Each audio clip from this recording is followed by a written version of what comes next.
Okay, folks, this episode is painful for me to listen to. It's October 2018, super stilted delivery, but I feel listening back in some ways is quite encouraging. I feel I've improved somewhat. There's some great call-ins as always. Anchor, if nothing else, is a great platform for gathering up these call-ins and putting together podcasts. I mean, I couldn't do it without the callers. There's talk of my first foray into online gaming with Talon. So fond memories there. Got a call from Ray Otis, and yeah, it's talk of Knave when that was kicking off. Fond memories of that game too. I'm getting back into that a little bit at the moment, along with Ken as well. So yeah, I feel like it's still relevant. Take a listen. I hope you enjoy it. As always, if you've got anything to say, feedback through the usual channels, call in, you can email me, yeah, whatever. Enjoy.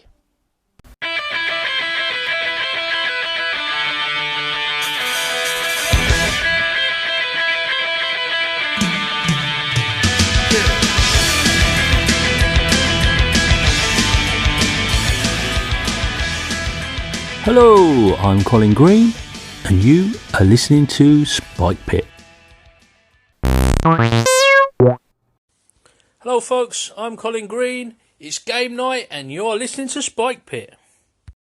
So the kids and myself will be headed off to RFED's place later to catch a game of ICRPG. It's going to be the last game for Mel. Andrew's dipped out. So how many is that? That's going to be 3, 4, 5. So there'll be 6. We'll be down to 6. So, well, these things happen. People have got to do what they got to do. We're starting up a board game night on a Monday. Face-to-face RPGs on a Tuesday. Board games on a Wednesday. And then the rest is up for debate. Oh yeah, Saturday morning board games. And yes, a development in the online world. I've played my first game of DCC and it was online on Discord, run by a gentleman called Talon from across the pond over in the US of A. Really good game. I thoroughly enjoyed it. I've never done anything like it before. And I was actually surprised how well Discord worked. It kind of, the technology got out of the way. The only thing I would say was I was playing on my phone, so I was messing about with the dice roller a little bit more than I would have liked. But that's my own fault. I'll probably try and play it perhaps on a tablet. But I really like the sound on my phone, and that's why I thought I'd do it.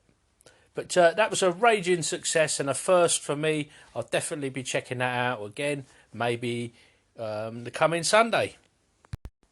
And I would be remiss, I would be remiss if I didn't mention the other guy who played in the game, a Swedish gentleman, thoroughly nice chap. I do believe his name was Carl, but he's got a strange handle on Discord, something like, I don't know, IB44 or BI44 or something like that.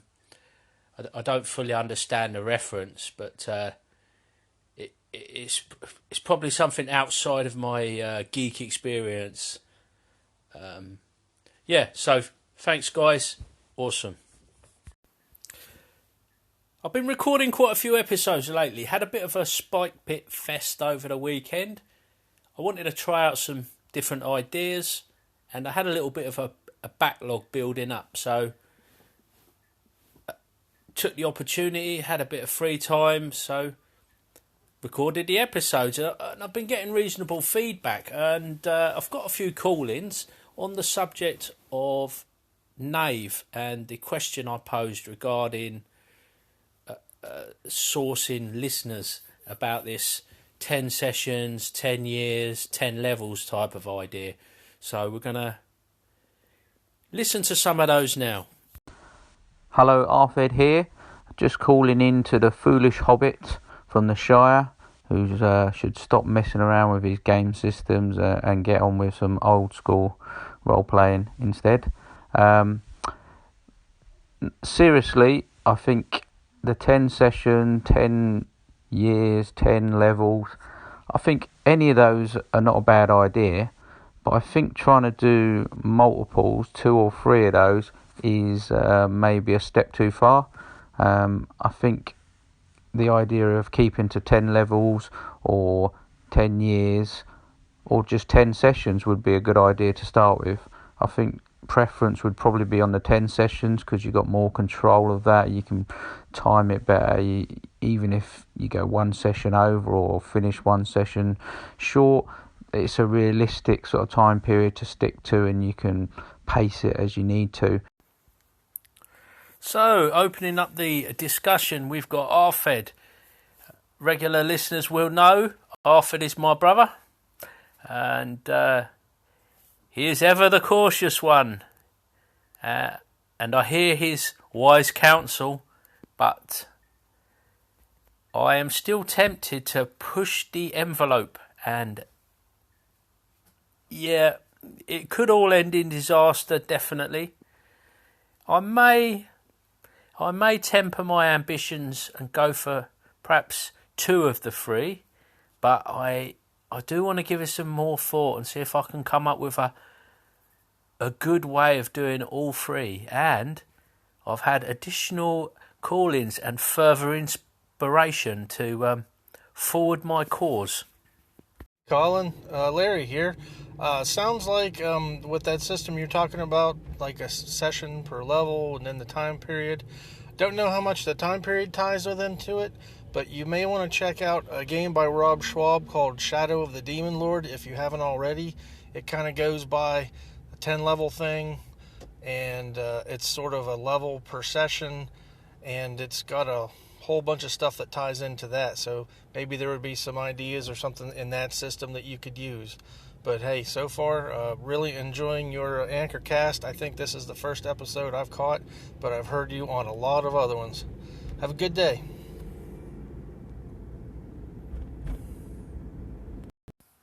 So, thanks for calling in, Larry. Larry's a new caller. We've not heard from him before. I always like to hear from new people, as do I like to hear from my old regulars as well. The more the merrier. Everybody's welcome. And if you're sort of sitting on the fence and maybe doing a bit of lurking out there, you know, try and pluck up a bit of courage and call in. I find the whole Anchor experience really rewarding, and that's why I keep doing it. But yeah, your suggestion is sound, Larry. I know of Shadow of the Demon Lord. It gets some pretty good, well, regular praise. I have been warned that it is quite, what should we say? It is kind of R-rated. It's not so much a family game, and I do play with kids. But this doesn't stop me from checking the system out and plundering it for ideas, and that is something that I will have to look into. But a good tip. And it does sound, from your description, that there could be some good ideas in there for me to draw from. Now, talking of plundering. Colin, Ray here. 10 years in 10 sessions. I love the idea, and here's how I do it in, I hope, 60 seconds. 1. Each session should be a vignette from an adventure. Think 3 to 5 scenes at most. Start in media res some and fill in the backstory with questions. 2. In fact, questions are a crucial part of making them feel those 10 years, so ask things like, you and the thief had a falling out last year and didn't speak to each other for 10 months. What happened? What did you do separately during that time? How did you heal the rift? Or, last year was a good year, everyone got rich. How did it change each of you? 3, bring the answers into those sessions as much as you can. And 4, here's the tricky part, plot immunity.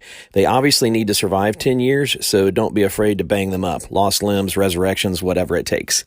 There you go. Oh, I'm at 48 seconds. I got a few left. I hope you do it. I'd love to hear about it, man. That's my 2 cents on it. Have a good one. Boom! Mic drop. There you go. Wow. Ray Otis, 48 seconds of some serious gaming advice there. Wow, you've left quite a lot to unpack there, Ray. And I'm glad you see the merit in my idea. I'm not sure I do, but yeah. I like the vignettes idea. That is pretty awesome. Not something I've ever considered or thought of, really. I like asking players questions and filling in details like that. That's something I'm familiar with and I could do. The vignettes, that's kind of quite a challenge, but I think that's a really good idea. I could think up numerous adventure encounter type mini scenes, vignettes, and play them through, and we could figure out ways to stitch it all together and advance a story. Yeah, so I'm going to have to give that some thought, but that is some solid gold advice there. And it has to be said that myself and Ray have had a few exchanges over the various social media platforms, and I'm quite a fan of his design work, and especially he's got a Plundergrounds podcast that I've been listening to, and if you're not listening, they're really solid, interesting, kind of informed discussions and kind of deep delves into kind of game design thinking and yeah, all sorts of stuff. I've done a couple of call-ins to him, and you probably regular listeners may well have heard them, but I haven't talked about. He did an episode on the character Captain Nemo from 2000 Leagues Under the Sea, and I read a post he put on MeWe. I can't get the name of that damn thing right. Where he said that maybe his episodes where they're kind of more random thoughts are not as popular, but I say nonsense. That was a really good episode, and I'm going to have to do a call-in, but the inspiration from films and where you get your ideas from, it has been talked about on Anchor on a few occasions, but yeah, I don't really know where I'm going with this discussion, what I'm trying to say. I've got myself lost in the weeds a little bit, but what I just want to say is you've got to check out Ray's podcast, and he's got some really great ideas. He's working on a couple of games at the moment, so listen out for them. Some interesting stuff coming up. And I was chatting to him last night, as it goes, about Goblin Town. It's a really, really smart little mini game where you're a bunch of goblins defending Goblin Town, and it's got some real kind of modern game thinking in there with is it John Harper-esque clocks and timers and stuff, and there's some really nice goblin art, and I meant to ask Ray, I imagine that's his artwork, but I'm not entirely sure. But really good. There's like 3 little rule books. You can get them on his website. They're free downloads, and basically there's like a player pamphlet, a GM's pamphlet, and then a pamphlet of rules for the town. And it's just a nice little set of rules. And we did talk about the fact I'd run a one shot of it, was really successful, and then I probably overstretched and went for, I think it was sort of 3 sessions. I got myself a little bit lost and tied up in knots, and I don't think it was the fault of the rules. It was more my I started off in session 1 kind of improvising things, and then I got a little bit sort of tied up in knots and one thing and another, and then we run out of sessions to come to a conclusion. So it didn't work out too satisfactory. But I don't think that was the fault of the game, and I would definitely, and I fully intend to go back and play it, and I don't want to just run it as a one-shot, so I'm going to come up with some ideas, and I've said to Ray that if I have any brainwaves or suggestions, I'm going to put them forward to him, and I'd urge anyone else.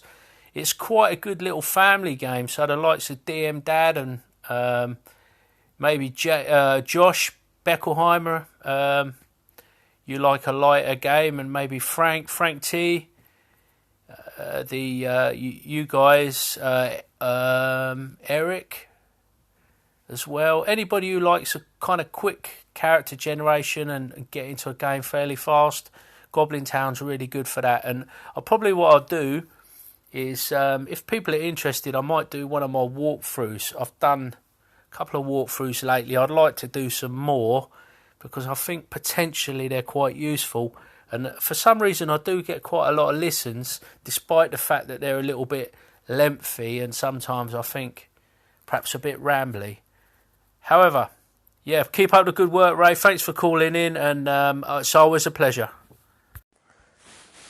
One of the other things I've been talking to Ray Otis about was this business of Knave. I played my first session, and I promise you, listeners, a session report. Now,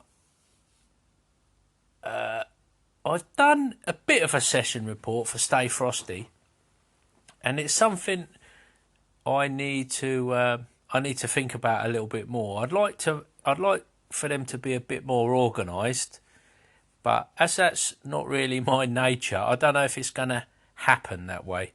However, if anybody's got any suggestions as to what they might like to hear in relation to a session report, I'm all ears. So throw me a call in if you've got any bright ideas. But failing that, I will persevere on my own and tell you about what went on. So our first session of Knave, Ben Milton design, I would regard as a success, insofar as if you measure it by did everybody have fun, and I think they did. My little girl, she was a little bit at sea with it all, as were the younger members of the group. Now I've got a theory on this, and it is all to do with this business of the OSR, really. So we've been playing 5e for the past couple of years, with my eldest son being in the group right from the start. My youngest son joined a bit later on, and then the most recent person to join was my little girl, and she's 12. Now, my brother is a gamer of old, and his partner is a less experienced player. She's been playing for 2 years, but she's quite a quiet type and is kind of quite happy to stay in the background and kind of listen to what's going on, and throw in the odd witty comment or whatever, and that's fine. There's no wrong bad fun. But with Knave, it's a kind of quite OSR style of play, so you're relying on what I would call player skill. There's not much on the character sheet to perhaps guide you in what to do. With a 5e sheet, you've got so much on that character sheet, and this is something I'm not a fan of, but beginning players could basically look down the sheet as a bit of a prompt for ideas. You know, there's skills like intimidation and deception and animal handling and perception and survival and all these different things. And there's loads of them. I mean, there's probably on average, well, I want to say maybe 4 or 5 per characteristic, with the exception of Constitution, where I don't think there's any.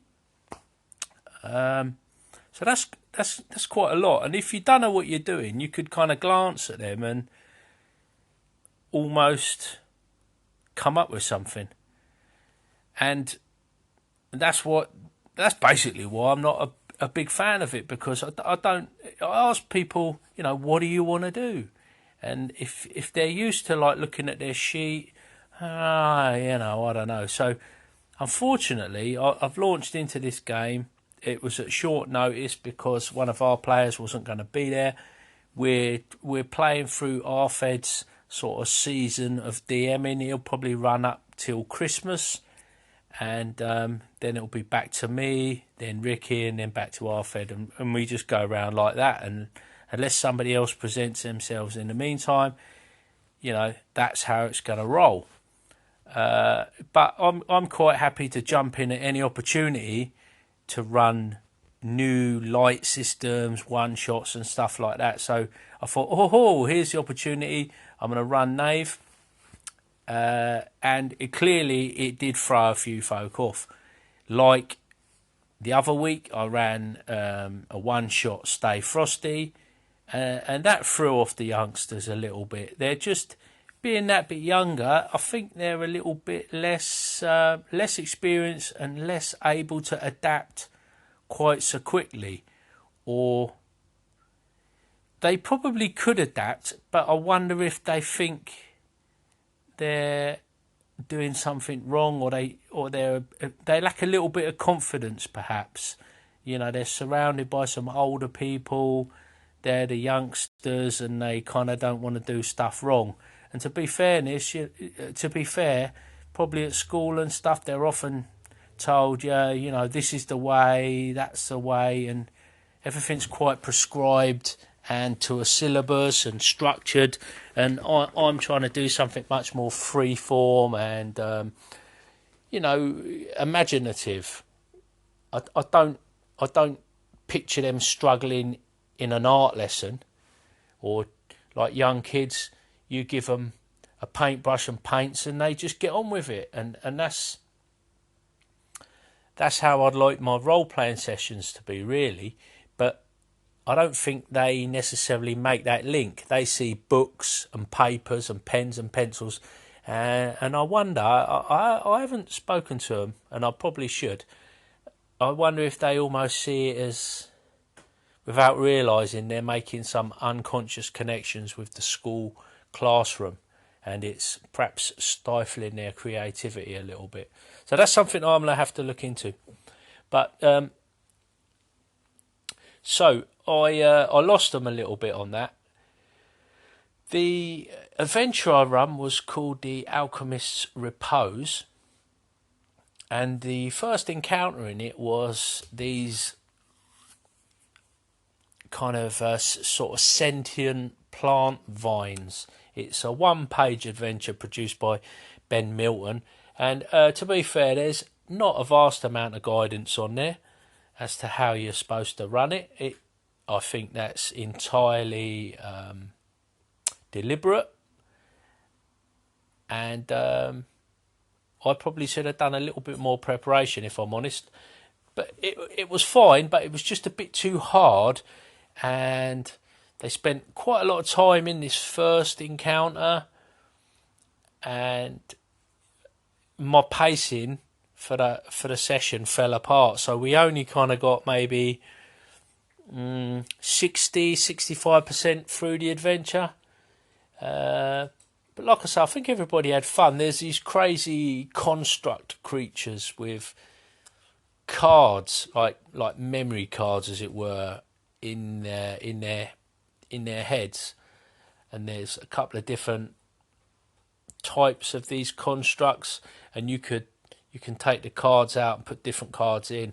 And what I hadn't quite got to grips with is in the complex there are constructs dotted around, and I need like a random table or something to kind of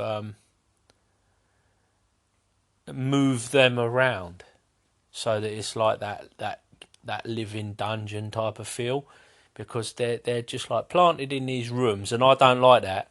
So on the fly, I was trying to work out what would be a logic for these constructs.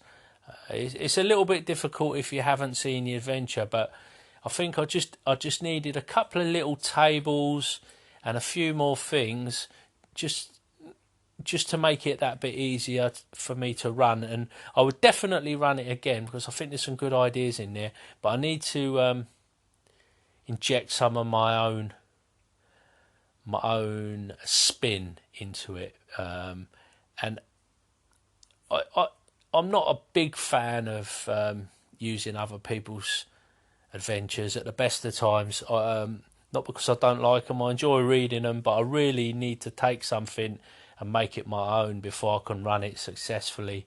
And this is just another example of that, really. The biggest stumbling block from a system point of view was me trying to recall how the player-facing rules worked. It was a little bit. It wasn't tricky, but it was a bit unusual for us to be doing player-facing rules. So quite often, myself and RFED would figure something out like this, and we did on this occasion. But there's perhaps a kind of 5-minute delay just trying to work that out, and I lost a little bit of momentum over that, which I wasn't very happy about. I probably should have just stuck with me rolling for the bad guys and the players rolling for themselves.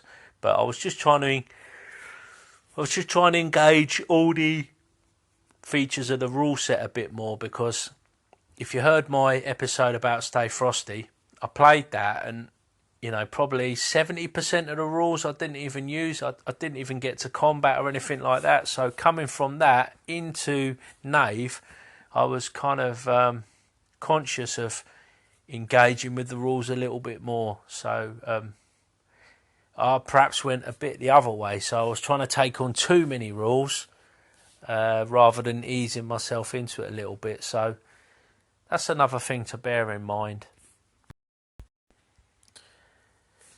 So, to sum up, really, it went well. I'm definitely going to run the system again.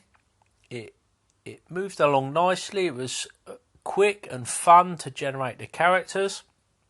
It's got a few little quirky things. I've spoken to Ray Otis about this business of wisdom being used for range attacks, which I know he doesn't like. I'm just not that fussed. I'm not a massive fan of the 6 attributes as it is. I quite like some of these systems that have got 3 or 4 attributes. In some ways, I probably still favour maze rats, but and I know the designer himself, his favourite system is maze rats. But the advantage with Knave is the compatibility with your existing OSR stuff. It's really easy to get monsters and other rules, spells, magic, stuff like that from other systems and bring them into Knave. And for me, that is a very strong feature in a system, and one that I find it very difficult to ignore.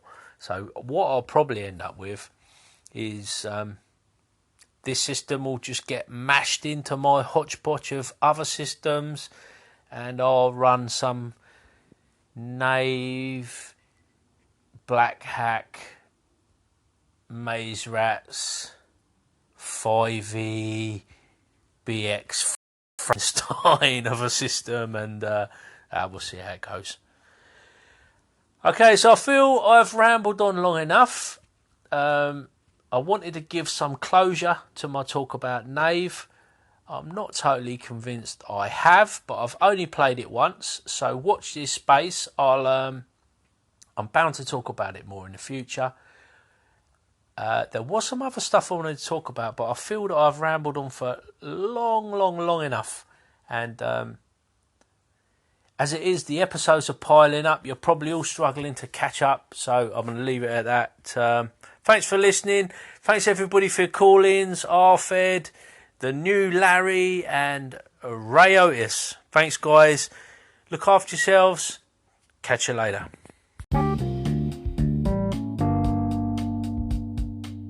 And that, as they say, is a wrap.